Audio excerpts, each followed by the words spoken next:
Welcome back. Now we continue further with our session. So we were talking about the subsidiary skills. Can you hear me okay, guys? Somebody say yes if you can hear me. Sir, Yes, sir. Perfect.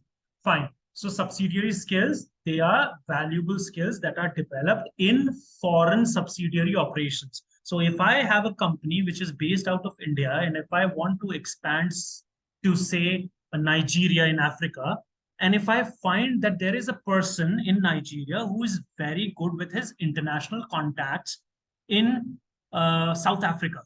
So Nigeria is one country and South Africa is another country in African continent. And he has a very good tie, say, with a politician there, right? So I would use his skills to expand my business, right?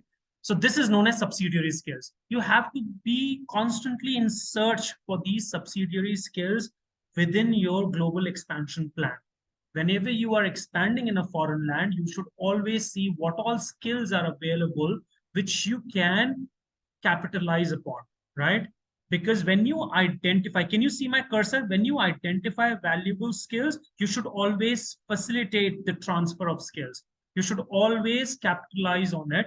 And then there should be an incentive system which encourages your employees and each and every one to upgrade himself, right? And take the risk to expand your business. So this is known as subsidiary skills. It's a very important concept in international business, right? You will find many international business speakers talking about subsidiary skills. Now, what are the competitive pressures that exist in global marketplaces? Now, these are competitive pressures for organizations who are going global. So there are only two pressures. One is cost reduction, which we've already mentioned, right? So if you want to introduce something like Maggie in Nigeria. So in Nigeria, there is a Nepali guy who has his business by the name YY, and he has launched a brand known as Indomie. So he's a Nepali guy. He sells YY all across the globe. But in Nigeria, he has a special brand by the name Indomie, right? So if you want to fight that brand, how will you be able to fight it? Because that Indomie costs about, say, 2 rupees. So will you be able to give that kind of a product which is as tasty as Indomie, but sell it below 2 rupees? That is very competitive, right? That is a big pressure. If you will sell that noodle, and mind you, Nigeria is not a developed country. Nigeria is an emerging country and probably a lower emerging country. It's a poor country, right? People cannot even afford 2 rupees. So if you're selling a Maggie noodle for 3 rupees, even 1 rupee change is a big price for them. Even 50 paisa could be a big price for them, right? So this is one pressure. And the second is local responsiveness. Local responsiveness means what? When you enter the local market, you understand there are various elements that you have to fight with, right? So local responsiveness, there are various categories of local responsiveness. First is the customer tastes and preferences. You will have to understand the taste and preferences. And I had given this example of McDonald's. McDonald's follows what? A global standardization strategy. It says that our products are very standardized all across the globe, but it is not true. Can it be true? No. Why? I'll give you the reason. Because in America, whenever you talk about burgers and hamburgers, it is always made with beef. But can you sell beef in India? Obviously not, right? So you cannot always have same standardization all across the globe. Why? Because customer taste, preferences, religious beliefs, faith, they all change, right? In America, they sell in their hamburgers ham also. Ham comes out of pig, right? So can you sell that particular product in Middle East? Obviously not, because there you have Arabic faith, right? And there you cannot sell the same product. So therefore, these are local pressures that you have to combat. So what are the two main pressures that you have to combat with? First is the cost reduction. How can you sell the product as competitively as the product that is already being sold in the foreign land? And second is, what are the local preferences? How would people react to your product? It could be infrastructure also.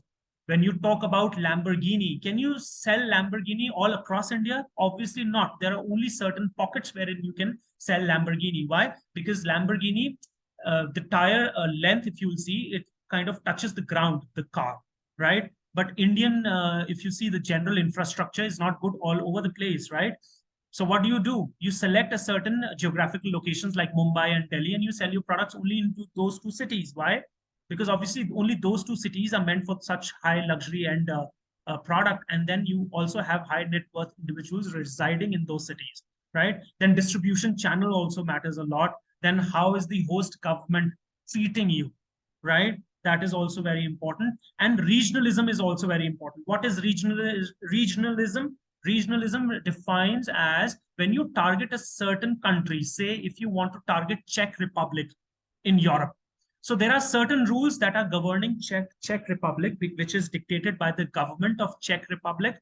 But apart from that, you have to understand Czech Republic is also part of European Union. And therefore, there will be many trades and tariffs that will be applicable just because you are a part of European Union as a region. So whenever you are coming in a country, in a foreign land, you will have to understand the rules and regulations of that country, plus the the group that it belongs to, the regional grouping that particular country belongs to. You will have to understand the rules and regulations of that particular grouping also. What is the trading bloc, right? What is the union that it is a part of? So this is more important: cost structure and local responsiveness. Now, these were the two pressures that I was talking about: cost reduction, local responsiveness. We will chart it down into this framework. In your, can you see this graph? Somebody say yes or no? Sir. Yes. Can you see on this particular axis, what do you have? Pressures for local responsiveness, right? And on y-axis, what do you have? Pressure for cost reduction. Remember? These were the two pressures that the company faces when it goes international, right? So you will chart it out, right? So pressure for local responsiveness is how will people in that foreign land treat you, or how will the government treat you, or how will the association of that particular nation will treat you. This is plotted here. And then what are the pressures of cost reduction? So I was talking about competing with Indomie in Nigeria. I will have to produce a noodle which is lower than 2 rupees and it is as tasty as Indomie. And people also like it. So based on these two indices, we chart out 4 important strategies. One is global standardization strategy, then transnational strategy, international strategy, and localization strategy. So one of the easiest form of strategies is international strategy. What is international strategy? If it comes in your paper, how will you define it? International strategy is nothing. It is the strategy followed by multinational companies who are going international, where the pressure for cost reduction is low and pressure for local responsiveness is low, right? That is known as what? What is that known as? International strategy. What is globalization strategy? Global standardization strategy is one wherein local responsiveness is less, but cost reduction is very high. So you can talk about Burger King. Burger King, probably local responsiveness is less. You just have to remove beef from the burger, right? And pork from the burger, but everything else remains the same. So standard operating procedures of human resources remains the same, right? How would you manufacture the bun will remain the same, right? But you have to understand, you have to sell the burger less than 20 rupees globally, right? That is known as globalization strategy. What is transnational strategy? Transnational strategy is the extreme form of international business strategy. Why? Because here the cost reduction pressures are very high. Firstly, your product has to be very efficient when it comes to cost reduction. And at the same time, you will have to customize to every possible need of the host country. whichever country you are going to, आपको उसके हर belief system, हर एक test, preferences, government norms, सब चीज को अपने आप को mould करना पड़ेगा. That is known as transnational strategy. And what is localisation strategy? Localisation strategy ये होता है कि you only focus on local responsiveness. What do people need? And forget about the cost. Agar if you are adding value to your product, then cost does not becomes a barrier, right? So आप कुछ ऐसा product निकालो कि वहां के लोगों को बिल्कुल पसंद आ जाए. You are giving additional value surplus. हम लोगों ने बात किया था ना वैल्यू सरप्लस का, ये यहाँ पे ये वैल्यू सरप्लस. आप इस स्ट्रैटेजी में क्या करते हो? You give a surplus to the customer. तो ऑब्वियसली कॉस्ट का प्रेशर नहीं आता, आप वैल्यू सरप्लस देते हो. तो इसलिए कस्टमर्स क्या करते हैं कि कॉस्ट अगर लो भी रहेगा तो भी चलेगा, या ज्यादा भी रहेगा चलेगा, पर लोकल रिस्पॉन्सिवनेस ज्यादा होना चाहिए. That's how it is divided, right? Now ये आपको डिटेल में यहाँ पे पता चल जाएगा. Global standardisation strategy is what which pursues low cost strategy on a global scale. तो आप if you read it through this graph, you will try to understand each and everything very easily. और आप ये examples भी मैंने यहाँ डाल रखे हैं. You can read these examples. You will try to appreciate more the strategies if you know the examples well, right? तो ये आप देखोगे localization strategy again increase profitability by customizing goods and services. तो वही चीजें यहाँ पे cost structure is not too intense. तो आपको क्या करना है? जैसे ये स्ट्रैटेजी है, आपको बस एक दो एग्जांपल पता होना चाहिए एग्जाम में अगर आता है क्वेश्चन तो. And you should know that this is low, this is very high on cost reduction but low on local responsiveness. तो ऐसे दो तीन पॉइंट में one example, what is the cost reduction strategy, what is local responsiveness strategy in this particular thing, and you can describe it very easily. Are you getting my point so far?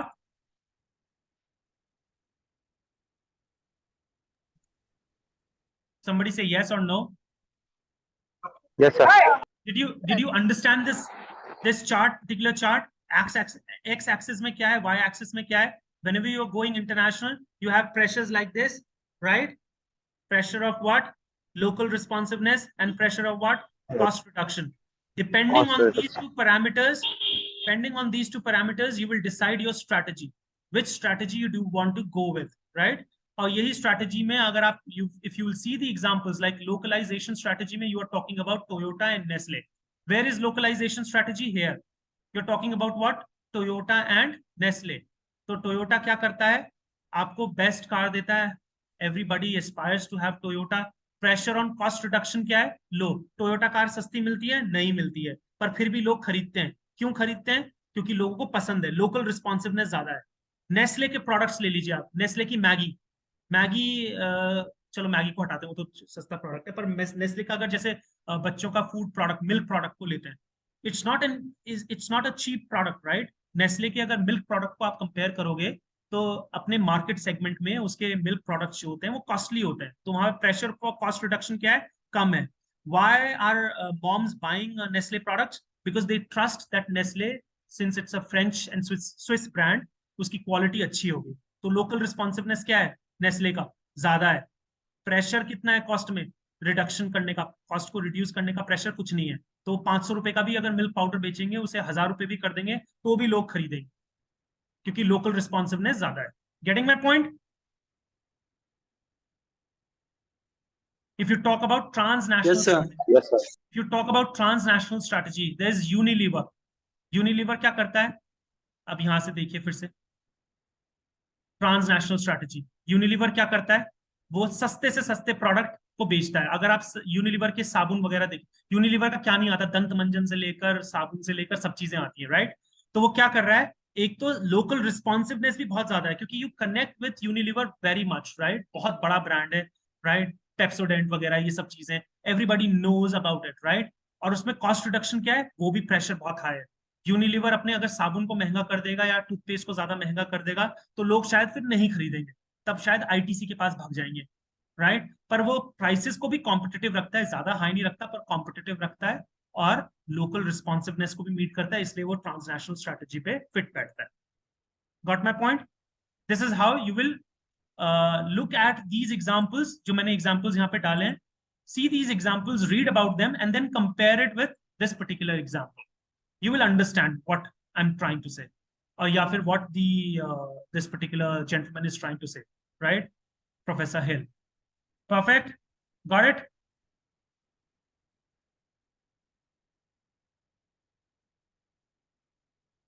Now, second thing is about the organization of business. Now, when you talk about businesses, you talk about architecture.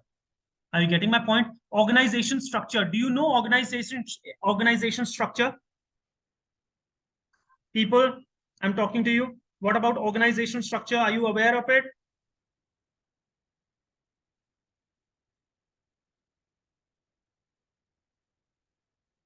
Hello?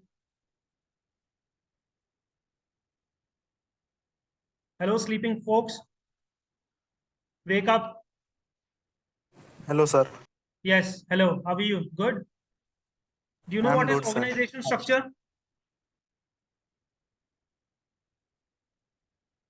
Adesh, what is organization structure? Adesh, Bagul. Yes, sir. I think it's a hierarchy, sir. Top level to bottom level. हाँ, तो organisation structure में आपने ये देखा होगा ना, ऐसे आता है, ये देखा है कृष्णा शिंदे, But sir, देखा है I'm not आपने, able. है ना? एक सीईओ होता है, सीईओ के अंदर एक हेड्स होते हैं, फिर उसके नीचे भी कोई हेड होते हैं, right? Yes, sir. Shashikant ji, Hierarchy. It's called hierarchy. Shashikant ji, are you aware? Hierarchy, sir. हाँ, वेरी गुड। तो वो होता है ऑर्गेनाइजेशन स्ट्रक्चर, पर वो ऑर्गेनाइजेशन स्ट्रक्चर ही अपने आप में पूरा नहीं होता। whenever you're talking about international business, we talk about organizational architecture. ये आर्किटेक्चर क्या होता है? आर्किटेक्चर में 5 चीजें इंपॉर्टेंट आती हैं। 5 चीजें क्या क्या है? एक तो ऑर्गेनाइजेशन को आपने कैसे डिवाइड किया है, हायरार्की क्या है, हायरार्की, राइट? दूसरा क्या है? कंट्रोल सिस्टम क्या है? कोई भी कोई काम कर रहा है, उसे आप कैसे जज करोगे उसने सही किया है, एफिशिएंटली किया है कि नहीं किया है? दूसरा, लोग अच्छा काम करें उसके लिए इंसेंटिव्स क्या बनाए हैं आपने? आई यू गेटिंग माई पॉइंट? अगर इंसेंटिव नहीं होगा तो आप अच्छी तरह से काम भी नहीं करोगे। I you getting my point? तो इंसेंटिव होना, प्रमोशंस होना और बेस्ट एम्प्लॉय अवार्ड मिलना, these are all incentives. Then processes क्या है? आपने कैसे प्रोसेसेस को बनाया है? मैंने एक क्लास में डिस्क्राइब किया था स्टैंडर्ड ऑपरेटिंग प्रोसीजर्स, राइट? तो standard operating procedures, why are they important? Because they ensure smooth functioning of an organization and efficiency within the system. अगर एसओपी नहीं होंगे, स्टैंडर्ड ऑपरेटिंग प्रोसीजर नहीं होगा, तो कोई भी कुछ भी काम करेगा और कभी भी वो एफिशिएंसी सिस्टम में नहीं आएगी। और लास्ट क्या होता है? Organisational culture. Mind you, this is not a nation culture, ये हॉफस्टेडे का मॉडल नहीं है, ऑर्गेनाइजेशन के अंदर है। ऑर्गेनाइजेशन के अंदर क्या वो नॉर्म्स हैं, लोगों के बिलीफ सिस्टम है, वैल्यूज क्या क्या है, कैसे काम करते हैं, बिहेवियर कैसा होता है लोगों का, हर एक कल्चर का अलग अलग तरीका होता है। जब मैं विदेश में काम करता था तो वहां पे हम कभी भी किसी को सर या मैडम नहीं बोलते थे, we call them by their name, right? पर यहाँ पे जब मैं आ रहा हूँ तो यहाँ ऑर्गेनाइजेशनल कल्चर क्या है? You don't call them by their name, you always say sir, madam, right? Hello sir, hello madam, how are you? Professor Malkar sir, right?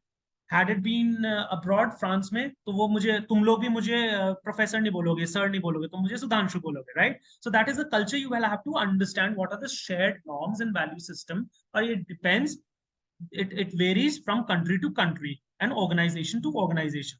Got my point? People, got Yes, my sir. point? So this is known as organizational architecture. Structure कैसा है organisation का, incentive क्या है, लोग क्यों काम करेंगे, culture क्या है, लोग कैसे बिहेव करते हैं, और क्या क्या प्रोसेसेस हैं, और प्रोसेसेस को how have you standardized, that is known as organizational architecture. ये है ना, ये एक्चुअली बहुत सिंपल है, you can just read through it. So मैं इंपॉर्टेंट कॉन्सेप्ट्स बता देता हूँ। अब आते हैं सबसे पहले चीज में, ऑर्गेनाइजेशनल स्ट्रक्चर के ऊपर। तो ऑर्गेनाइजेशनल स्ट्रक्चर में 3 चीजें इंपॉर्टेंट आती है। एक आता है vertical differentiation, horizontal differentiation and integration. ठीक है? वर्टिकल डिफरेंशिएशन क्या होता है? पावर के बारे में बताता है। वर्टिकल मतलब सीधा खड़ा, राइट? वर्टिकल सबको पता है ना क्या होता है? वर्टिकल मतलब कोई भी चीज अगर ऐसे खड़ी हुई है, इसे वर्टिकल बोलते हैं, right? This is vertical. Horizontal मतलब क्या होता है? दिख रहा है screen? Are you able to see the screen? Yes, sir. है ना? Yes, तो sir. वर्टिकल जब भी आता है तो वर्टिकल में ऊपर एक ही आदमी हो सकता है, राइट? और नीचे काफी सारे हो सकते हैं। So when you talk about vertical differentiation in organizational structure, you talk about power. Who is deciding? Who is the decision maker? Who is the protagonist? Right? जब आप हॉरिजॉन्टल डिफरेंशिएशन, ये एक ही डायमेंशन, अलग अलग डायमेंशन है, horizontal differentiation के बारे में बात करते हो, तब आप क्या बात करते हो कि आपने अपने बिजनेस को कैसे डिवाइड करा हुआ, आपने सेल्स एंड मार्केटिंग कर रखा है, राइट, आपने ह्यूमन रिसोर्स कर रखा है, राइट। जब आप ये हॉरिजॉन्टल डिफरेंशिएशन के बारे में आते हो, आप यूनिट्स को कैसे डिवाइड कर रखा, आपने सब यूनिट्स को कैसे डिवाइड कर रखा है, इट टॉक्स अबाउट दैट। और इंटीग्रेटिंग मैकेनिज्म क्या होते हैं? इंटीग्रेटिंग मैकेनिज्म ये होते हैं, how do you bring all of them together, that is known as integrated mechanism या फिर integration. Only integration will also do. Got it? ठीक है, let's move on to the next slide. And I can not do that, let me just remove the annotate button.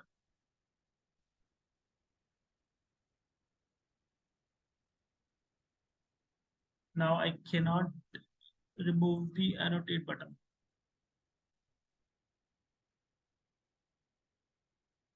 Clear. Clear. Perfect. हाँ जी, तो ये अभी तक समझ में आया? Any doubt so far? Sir ji, any doubts? No? No, sir. No, sir. I hope you are not sleeping, huh, guys? No, sir. No, sir. Perfect. तो questions पूछे थोड़े? नहीं, चलो अभी कोर्स खत्म करते हैं, क्लास में पूछेंगे। क्लास में डिबेट होगा और क्वेश्चन आंसरिंग होगा, तो तब पूछेंगे। ठीक है, तो वर्टिकल डिफरेंशिएशन के बारे में जब हम बात करते हैं तो क्या हो सकता है वर्टिकल डिफरेंशिएशन? एक तो हो सकता है सेंट्रलाइज्ड डिसीजन मेकिंग, दूसरा क्या हो सकता है? Decentralised, right. तो मैंने जब बताया था कि प्रोटैगनिस्ट एक ही ऊपर रहेगा, whenever you talking about vertical differentiation, वो कैसे डिसीजन ले रहा है? क्या वो अकेले ही सारे डिसीजन ले रहा है या फिर उसने अपने अंडर 2-3 लोगों को रखा है? जब 2-3 लोगों को अपने अंडर रखा होगा तो obviously it becomes decentralised, right. अब इन चीजों के ऊपर, बेस्ड के ऊपर हम लोग what do we do? We decide upon our structure of the organisation. ये होते हैं 6 स्ट्रक्चर्स, और ये आपको जैसा नाम दिख रहा है ना, यू विल ट्राई टू, अगर आप नाम को समझ लोगे, you will understand the structure. Whenever you talk about functional structure, functional से मतलब क्या हुआ? फंक्शन। बिजनेस में क्या क्या फंक्शंस होते हैं? बिजनेस में ये सारे फंक्शंस होते हैं, so this becomes functional structure. This is the very rudimentary, very basic structure, right? Whatever functions you have, purchasing, manufacturing, marketing, finance, इन सब के ऊपर अगर आप डिवाइड करते हो अपने सारे बिजनेसेस को, please don't, Jitendra, you don't need to draw it. Thank you very much for supporting me, but no need for drawing. अच्छा, ठीक है, तो जब आप ये फंक्शन के बेसिस पे डिवाइड करते हो अपने स्ट्रक्चर को, this is known as what? Functional structure. ठीक है, अब दूसरा क्या आता है? Product divisional structure. अब क्या होता है, कई बार क्या होता है, सिर्फ अगर आपके पास सिर्फ एक प्रोडक्ट आप बना रहे हो, बेबी फूड बना रहे हो, ठीक है, नेस्ले को कंपटीशन दे रहे हो और बेबी फूड बना रहे हो, तो सिर्फ अगर एक ही प्रोडक्ट है आपका तो आप ये कर सकते हो फंक्शनल स्ट्रक्चर। पर बेबी फूड के अलावा आप मान लीजिए जूते भी बना रहे हो, यू आर मेकिंग शूज। अब ये दोनों चीज आपस में रिलेटेड नहीं है, right? Milk product and shoes are completely different. So what do? You make divisions, division of food, division of luxury products, division of footwear, और तब जाके आप अपने उसको डिवाइड करते हो। This is known as what? Product division, product divisional structure, right. अब आपने क्या करा, अभी आप सिर्फ इंडिया पे हो, अब आप क्या कर रहे हो कि आप विदेश भी जा रहे हो। तो विदेश में जब जाओगे तो क्या करोगे? जो चीज आपके डोमेस्टिक मार्केट में है वो तो वैसी रहेगी, तो food product, shoes product, luxury product तो वैसी रहेगा। एक आप इंटरनेशनल डिविजन का जनरल मैनेजर बना दोगे, राइट। अब वो इंटरनेशनल डिवीजन का मैनेजर क्या करेगा? वो सारी कंट्रीज को देखेगा। तो this becomes what? International divisional structure. Got it? Yes और no? somebody say yes or no. Yes, अगर sir. कोई डिफिकल्टी आ रही है तो वो भी पूछो please. Yes, sir. Yes, sir. Difficulty आ रही है? Functional structure I am repeating, based on function, ठीक है। सिंपल बेसिक फंक्शन अगर आपका है, सिर्फ आप एक ही चीज बनाते हो, तो आप फंक्शन के हिसाब से डिवाइड कर दो। पर अगर आप क्या कर रहे हो, प्रोडक्ट्स अलग अलग किस्म के बना रहे हो, तो डिविजन्स बना दो उन प्रोडक्ट की, और उनके अंदर फिर फंक्शनल वो बना दो एलिमेंट्स, राइट। और फिर अगर आप क्या कर रहे हो कि इंटरनेशनल जा रहे हो, तो अगर आप एक ही कंट्री में जा रहे हो या 2 ही कंट्री में जा रहे हो, तो फिर आप क्या करोगे, एक सिर्फ एक अलग से एक डिवीजन बना दो कि जैसे अब यहाँ पे हमारे, मान लीजिए अगर if we take Sanjivani college of engineering, Sanjivani college of engineering has various institutions, right? Institution of engineering, institution, department of MBA, department of linguistics. और सडनली अभी हम लोगों ने सोचा कि हम इंटरनेशनल डिवीजन बनाते हैं, तो वो क्या करेंगे, एक इंटरनेशनल डिवीजन का मैनेजर को हायर कर देंगे। उसका काम क्या होगा, वो कंट्रीज के साथ लाइजनिंग करेगा, राइट? सो ये बन जाता है इंटरनेशनल डिवीजन स्ट्रक्चर।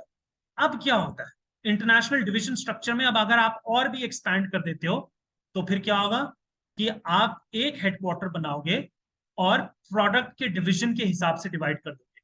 तो स्पेन में आपका फूड प्रोडक्ट, जर्मनी में आपका लेदर शूज के प्रोडक्ट, और समझ लीजिए कॉन्गो में आपका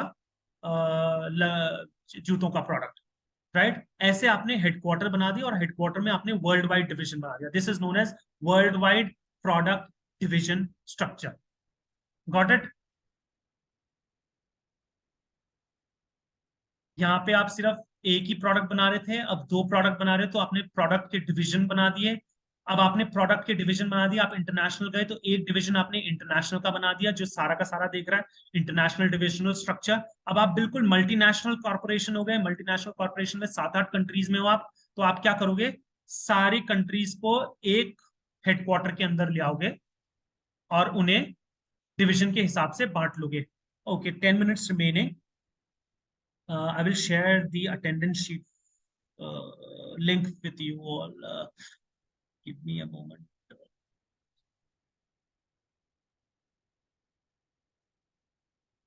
पहला सेशन का अटेंडेंस मार्क कर दिया? No, sir. जी सर, नहीं जी करा? सर, कर दिया। हाँ, नहीं तो नहीं, नो sir. सर वाले जो हैं वो सोते रहो, no problem. I'm sharing it only with people who are attending this session, right? It's not for others. And please don't place it in the group or personal friends. Have you got the link? Yes, perfect. Nikita and Shruti, thank you for confirming. Yep. तो ये हो जाता है आपका functional structure. तो if you just read through it, it's a very basic thing. अगर कोई दिक्कत आता है, you can ask me any time. People don't ask question, that's the problem. Please ask questions if you want, right? तो ये world wide आपने समझ लिया। आपका अगर बहुत सारे हो जाते हैं, आप डिविजन वाइज वो चेंज कर देते हो। फिर अब क्या हो रहा है कि आप सिर्फ 5-6 कंट्रीज में नहीं हो, आप हर एक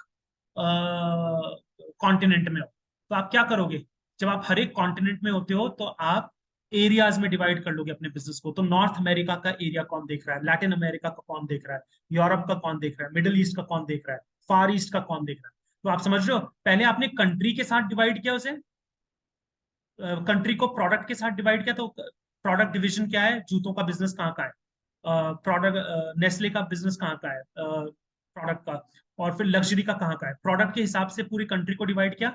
अब आप रीजन के हिसाब से सारा डिवाइड कर, राइट? तो ये जैसे जैसे आपकी एक्सपेंशन होती जाती है, वैसे वैसे आप करते रहते हो। फाइनल स्टेज में जब आप प्योरली ट्रूली ग्लोबल इंटरनेशनल बन जाते हो, तो ये ग्रिड सिस्टम आ जाता है, ग्लोबल मैट्रिक्स सिस्टम जिसे बोलते हैं। ये बहुत कॉम्प्लेक्स होता है।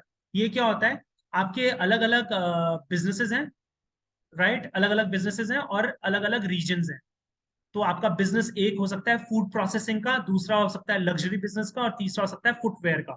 तीनों अलग अलग डिविजन यहाँ आएंगे, और एरियाज जो है कंट्रीज के अलग अलग वो यहाँ आएंगे, राइट? तो ये मान लीजिए आपका नॉर्थ अमेरिकन रीजन हो गया, ये यूरोपियन रीजन हो गया, और ये अफ्रीकन रीजन हो गया, राइट? तो ये सबसे पहला जो डिवीजन है आपका फूड प्रोडक्ट का। तो फूड प्रोडक्ट का यहाँ पे आप क्या बनाओगे, एक मैनेजर को रखोगे इंटरसेक्शन में। तो आप क्या बोल सकते हो, नॉर्थ अमेरिकन रीजन में फूड प्रोडक्ट का मैनेजर कोई और होगा, नॉर्थ अमेरिका में लग्जरी प्रोडक्ट का मैनेजर कोई और होगा, और नॉर्थ अमेरिका में, राइट, फुटवेयर का कोई और मैनेजर होगा। वैसे ही अब आप क्या करोगे, अफ्रीकन नेशन में क्या करोगे, अफ्रीकन नेशन में फुटवेयर का कोई और होगा। Are you getting my point? So you have this global complex matrix system. ये किन के लिए, ये टाटाज, रिलायंस, इन लोगों के लिए जो कि मल्टीनेशनल हो चुकी है, राइट? HUL के लिए, यूनिलीवर का जो ब्रांड है उसके लिए ऐसा है, नेस्ले के लिए ऐसा है। क्यों? क्योंकि इनके नेटवर्क्स जो हैं वो बहुत कॉम्प्लेक्स हो चुके हैं। तो आप कोई एक आदमी सारा का सारा बिजनेस को नहीं देख सकता है, तो एक हेडक्वार्टर होता है और हेडक्वार्टर के नीचे ये कॉम्प्लेक्स मैट्रिक्स सिस्टम होता है। तो ये चार्ट बताता है आपको ये कैसे होता है। अगर आप यहाँ देखें, फॉरेन सेल्स जैसे जैसे बढ़ती जाती हैं आपकी, और आपके प्रोडक्ट्स भी बढ़ते जाते हैं। प्रोडक्ट डाइवर्सिटी मीन्स व्हाट, कि you have plenty of products in your portfolio. When you have plenty of products in your portfolio and when you have a lot of sales coming up from all across the globe, what happens is you initially start with international divisional structure, पर वो जैसे जैसे cell बढ़ती जाएगी, ठीक है, अगर आपके प्रोडक्ट कम है पर सेल्स आती है तो आप एरिया डिविजन करोगे। पर अगर आपके क्या प्रोडक्ट बहुत ज्यादा है पर कंट्रीज कम है तो world wide product division structure बनाओगे, राइट। और जब ये दोनों की दोनों बढ़ जाएंगी तब लास्ट में क्या आएगा, what will come? Somebody unmute. अरे भाई कोई बोलो। Global matrix. विशाल कुंडे, Global mat. विशाल कुंडे एब्सेंट, विशाल कुंडे। Yes, sir. हाँ, what will happen if your product diversity increases and foreign sales also increase? Which matrix will you use? ये भी बढ़ा हुआ है, ये भी बढ़ा हुआ, कौन सा मैट्रिक्स यूज करोगे जल्दी बताओ, वी डोंट हैव टाइम।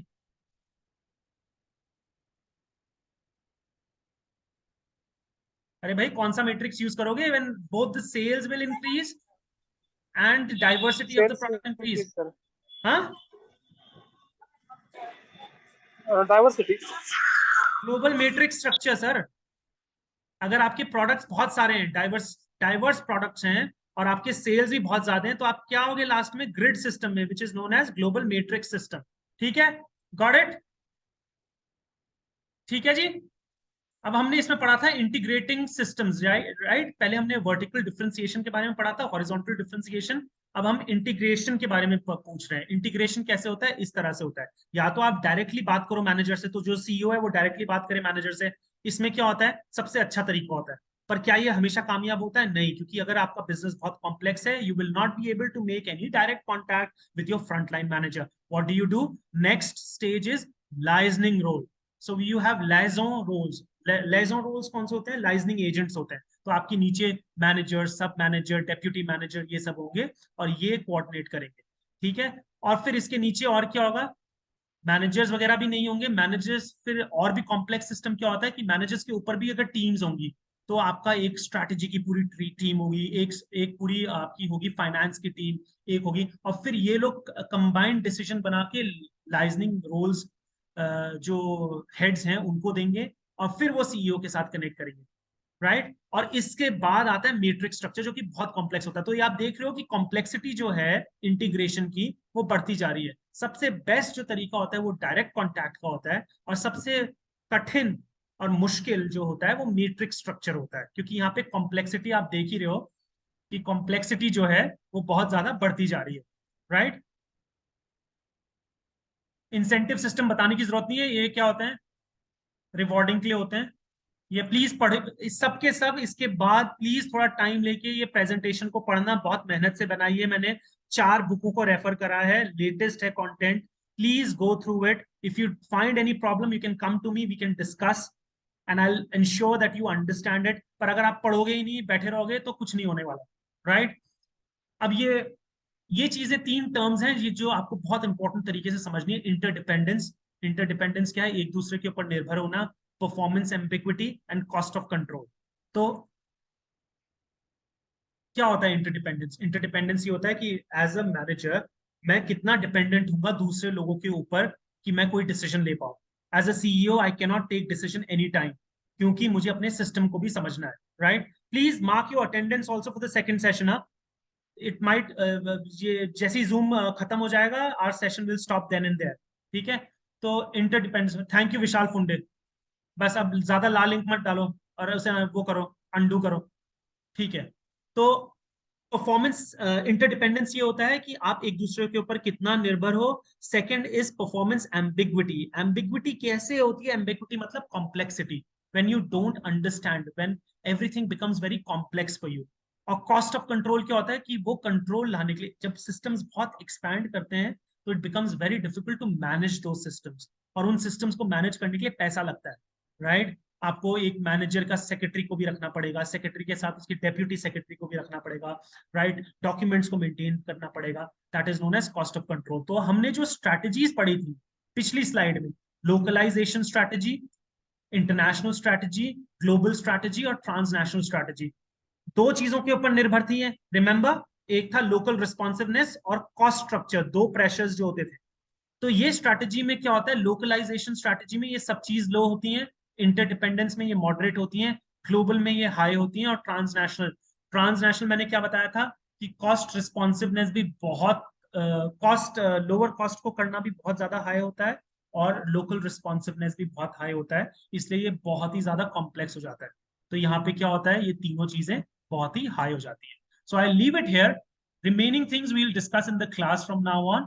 और इसके साथ का एक नेक्स्ट प्रेजेंटेशन है, वो मैं शेयर करूंगा, मैंने ग्रुप में, we will have lots of debate this time,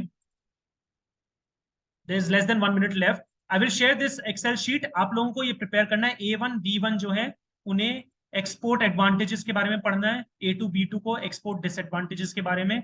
ऐसे ही ये सारे ग्रुप्स को मैंने टॉपिक में डिवाइड कर रखा। फर्स्ट सेशन हम इसका लेंगे जो ग्रीन में हाईलाइटेड है, सेकंड सेशन में हम ये लेंगे, फाइन। और ये अब से हम डिबेट करेंगे। तो A1 और A2